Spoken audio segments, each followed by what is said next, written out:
करके शिवजी को प्रसन्न कर लिया था और उनसे मनचाहे वर की प्राप्ति की थी।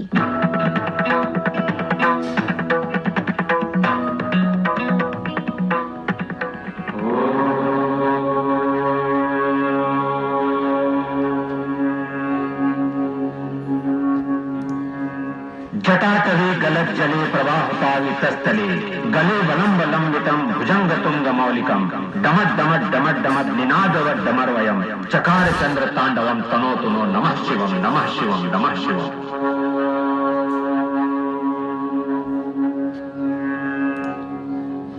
एक अन्य कथा के अनुसार कहा जाता है कि एक बार प्रलय आई और समूचा ब्रह्मांड समाप्त होता दिखाई दिया।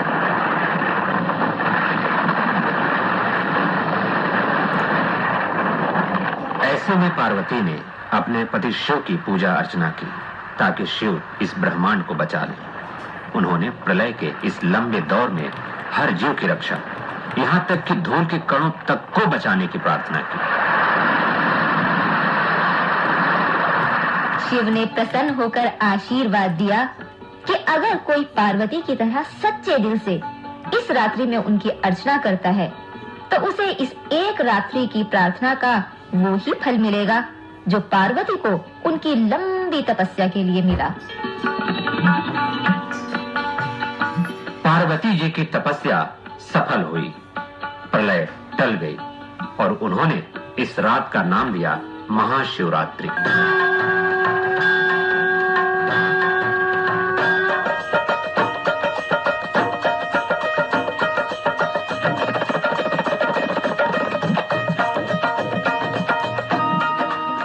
शाब्दिक अर्थ है कल्याण और रात्रि मायने रात, तो इस तरह शिवरात्रि का अर्थ हुआ कल्याणकारी रात।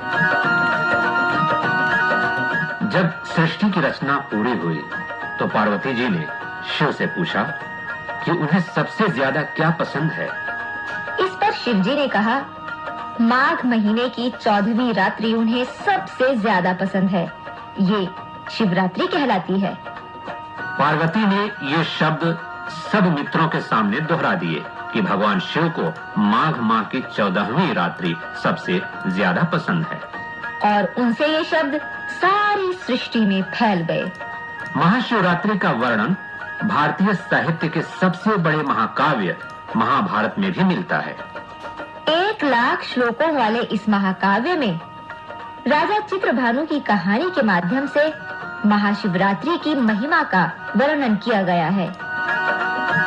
महाभारत के शांति पर्व में जब भीष्म पितामह तीरों की शैया पर लेटे थे तब धर्म पर उपदेश देते हुए उन्होंने राजा चित्रभानु द्वारा महाशिवरात्रि के पालन पर एक कहानी सुनाई। इस कहानी के अनुसार पुराने समय में इक्ष्वाकु कुल का एक राजा था चित्रभानु। समस्त जाम्बुद्वीप पर उसका राज्य था।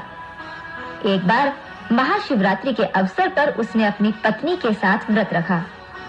तभी उसके दरबार में अष्टवक्र नाम का एक महात्मा आया। उसने राजा से पूछा,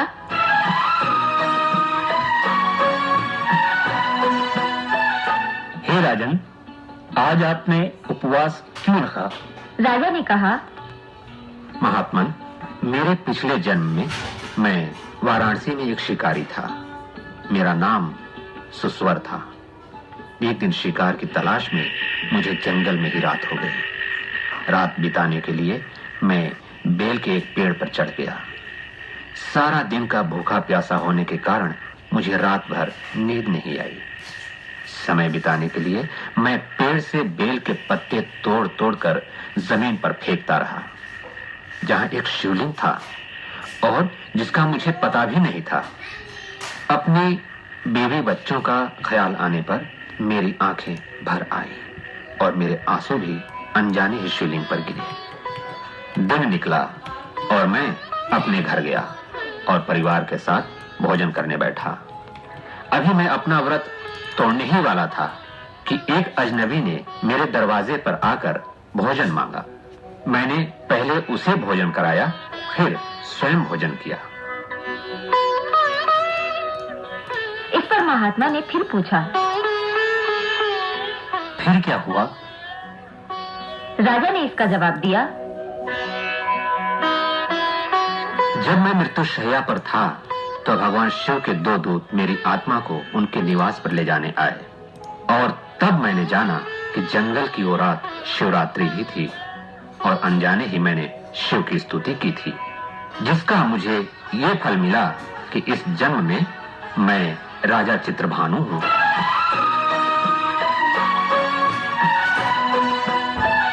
शिव पूजा के साथ शिवलिंग का नाम अटूट है।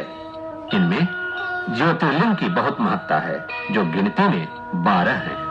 12 ज्योतिर्लिंग यानी 12 ज्योतिर्लिंग 12 अलग अलग स्थानों पर हैं और हिंदुओं के लिए बहुत पवित्र हैं।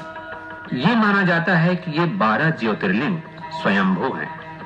स्वयंभू का अर्थ है इनके स्थानों पर ये स्वयं ही प्रकट हुए थे और फिर वहां मंदिर बनाए गए।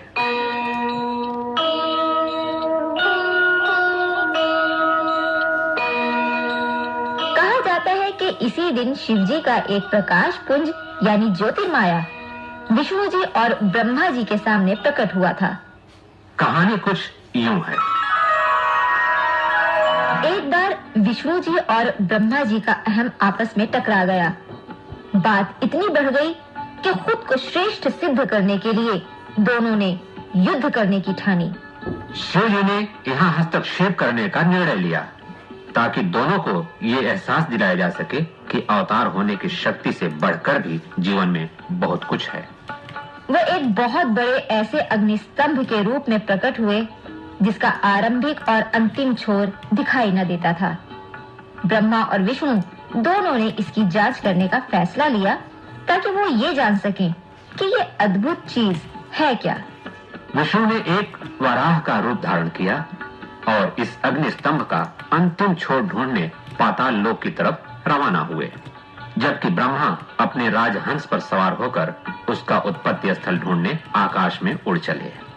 सालों साल यात्रा करने के बाद भी वो दोनों इस अग्निस्तंभ के आरंभिक और अंतिम सिरे तक न पहुंच सके।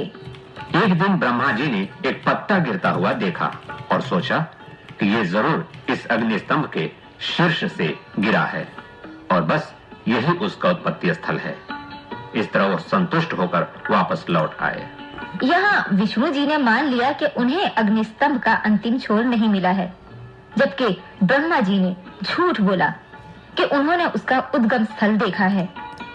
अब शिवजी अपने छद्म वेश से बाहर आ गए और उन्होंने क्रोधित होकर ब्रह्मा जी को शाप देते हुए कहा कि अनंत काल तक कोई उनकी पूजा अर्चना नहीं करेगा। ये अग्निस्तंभ यानी ज्योतिर्लिंग जिस दिन प्रकट हुआ वो महाशिवरात्रि का दिन था। तब से लेकर आज तक शिव भक्त ज्योतिर्लिंग की पूजा करते हैं।